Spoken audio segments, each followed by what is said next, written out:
Assalamualaikum warahmatullahi wabarakatuh. Perkenalkan, saya Dini Wulandari dengan NPM 2403030008. Dan saya Nurul Azizah dengan NPM 2403030023. Bagaimana jika perusahaan yang terlihat tumbuh pesat dan telah diaudit secara profesional ternyata menyajikan angka yang tidak sesuai dengan kenyataan? Kasus Luckin Coffee menjadi salah satu skandal laporan keuangan terbesar pada tahun 2020 yang mengguncangkan pasar modal internasional, serta menimbulkan pertanyaan yang serius mengenai peran serta tanggung jawab akuntan publik. Nah, pada kesempatan kali ini, kami akan membahas kasus pelanggaran kode etik akuntan publik dan skandal laporan keuangan Luckin Coffee, serta memberikan analisis dan solusi atas permasalahan tersebut. Luckin Coffee merupakan perusahaan jaringan kedai kopi asal Tiongkok yang didirikan pada tahun 2017. Dalam waktu singkat, perusahaan ini berkembang pesat dan melakukan initial public offering atau IPO di bursa Nasdaq Amerika Serikat pada tahun 2019. Perusahaan ini menarik perhatian investor karena pertumbuhan pendapatan yang sangat tinggi dan juga ekspansi yang secara agresif. Pada tahun 2020, perusahaan mengakui telah melakukan manipulasi laporan keuangan dengan menggelembungkan pendapatan sekitar 2,2 miliar yuan atau sekitar 300 juta dolar Amerika Serikat. Manipulasi dilakukan melalui pencatatan transaksi fiktif agar kinerja perusahaan terlihat meningkat secara signifikan. Beberapa akibat dari skandal tersebut, yang pertama, saham perusahaan anjlok drastis. Kemudian yang kedua, perusahaan dikeluarkan dari bursa Nasdaq. Yang ketiga, perusahaan dikenai denda oleh Securities and Exchange Commission atau SEC. Dan yang keempat, reputasi perusahaan dan auditor ikut tercoreng.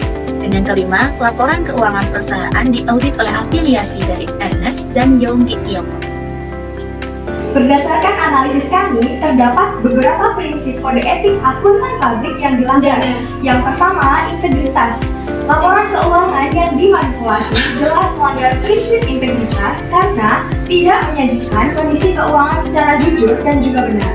Pelanggaran ini terbukti dilakukan oleh manajemen perusahaan. Yang kedua, objektivitas. Auditor dituntut untuk bersikap independen dan tidak mudah menerima informasi tanpa pengujian memadai.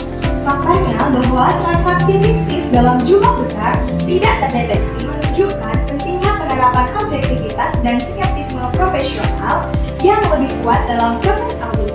Yang ketiga, kompetensi dan kehati-hatian profesional. Auditor wajib melaksanakan prosedur audit secara cermat sesuai standar yang berlaku. Pertumbuhan pendapatan yang sangat signifikan seharusnya menjadi indikator resiko tinggi.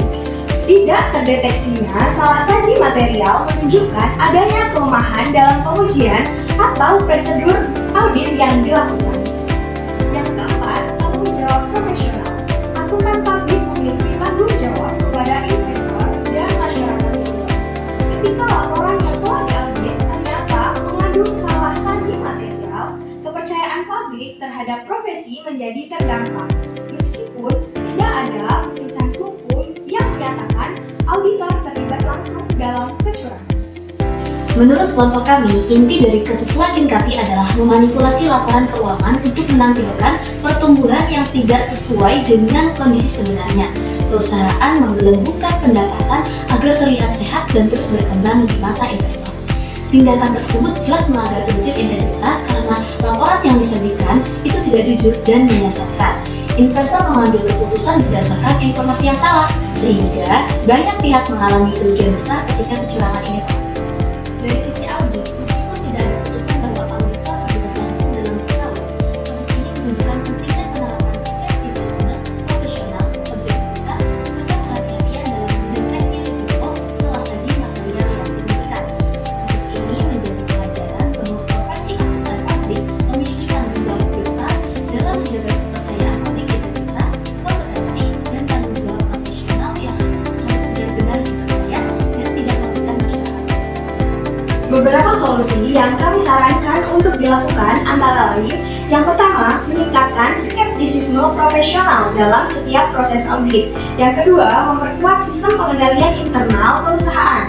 Yang ketiga, melakukan rotasi auditor secara berkala untuk menjaga independensi. Yang keempat, memperketat pengawasan regulator terhadap perusahaan publik. Dan yang terakhir atau yang kelima yaitu memberikan sanksi tegas atas setiap pelanggaran kode etik. Kasus Lakin Kaffi membuktikan bahwa audit bukan sekedar prosedur administratif, melainkan bentuk tanggung jawab moral kepada publik.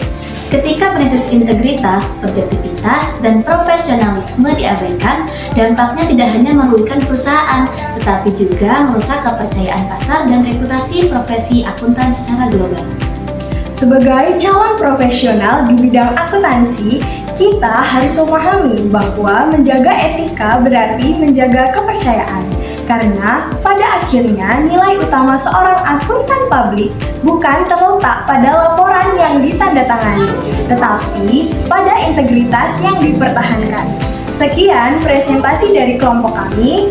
Terima kasih atas perhatiannya yang telah diberikan kepada kami. Kami akhiri. Wassalamualaikum warahmatullahi wabarakatuh. Bala tu cuerpo alegría Macarena, que tu cuerpo para dar la alegría y cosas buenas.